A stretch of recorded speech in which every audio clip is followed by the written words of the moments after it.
নমস্কার বন্ধুরা, বেঙ্গলিয়াল কুকিংয়ের তরফ থেকে আপনাদেরকে স্বাগত। আমি আজকে আটা দিয়ে ছাতুর কচুরি বানাবো।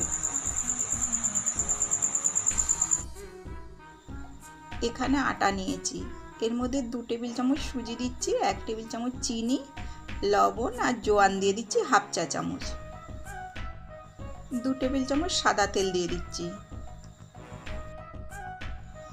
এবার হালকা হাতে ঘষে ঘষে মাখিয়ে নিচ্ছি।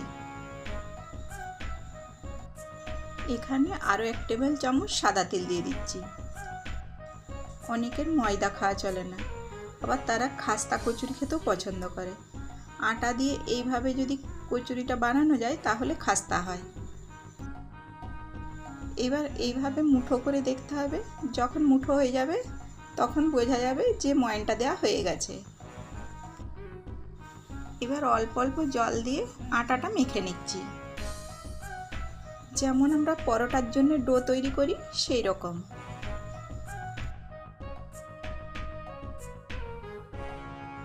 আটাটা মেখে নিয়েছি, এরকম হবে। এবার ঢাকা দিয়ে 10 মিনিট রেখে দিচ্ছি। এদিকে কচুরির ভেতরের পুরের জন্য এখানে ছাতু নিয়ে নিচ্ছি। চিনি 1 টেবিল চামচ, চাট মশলা 1 চা চামচ, পরিমাণ মতো লবণ, 2টো কাঁচা লঙ্কা, 1 টেবিল চামচ সাদা তেল, 1 চিমটি খাবার সোডা। ভালো করে মাখিয়ে নিচ্ছি। এবার অল্প অল্প জল দিয়ে মেখে নিচ্ছি।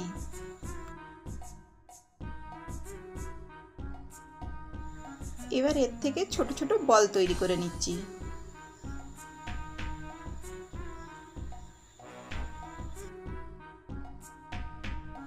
দশ মিনিট পরে ঢাকাটা খুলে নিচ্ছি, আরেকবার মেখে নিচ্ছি।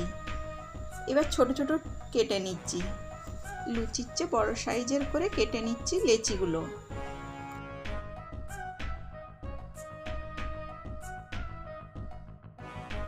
সবগুলো কেটে নিয়েছি, এবার গোল করে নিচ্ছি।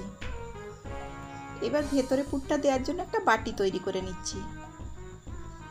চারিদিকটা পাতলা করছি আর মধ্যেখানটা উঁচু থাকছে। এবার পুরটা দিয়ে দিচ্ছি, দিয়ে মুখটা বন্ধ করে দিচ্ছি।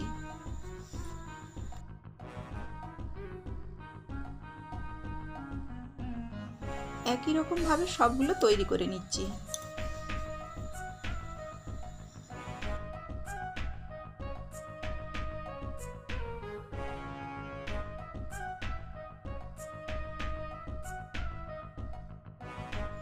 এবার একটা নিয়ে বেলে নিচ্ছি।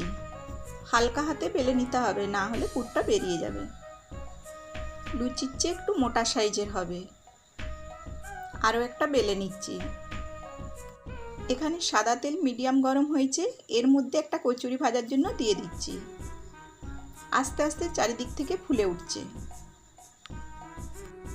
আঁচটা এই সময় কমিয়ে রাখতে হবে, তাহলে খাস্তা হবে। উল্টে পাল্টে কচুরিগুলো ভেজে নিচ্ছি। ভাজা হয়ে গেছে, তুলে নিচ্ছি।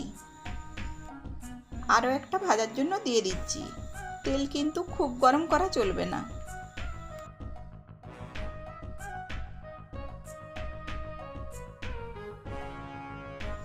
এটা উল্টে পাল্টে ভেজে নিয়েছি, এবার তুলে নিচ্ছি।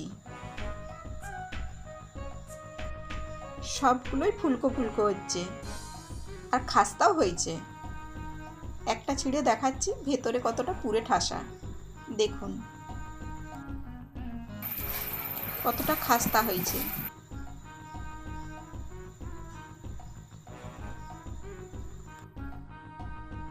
আটা দিয়ে ছাতুর কচুরি রেডি।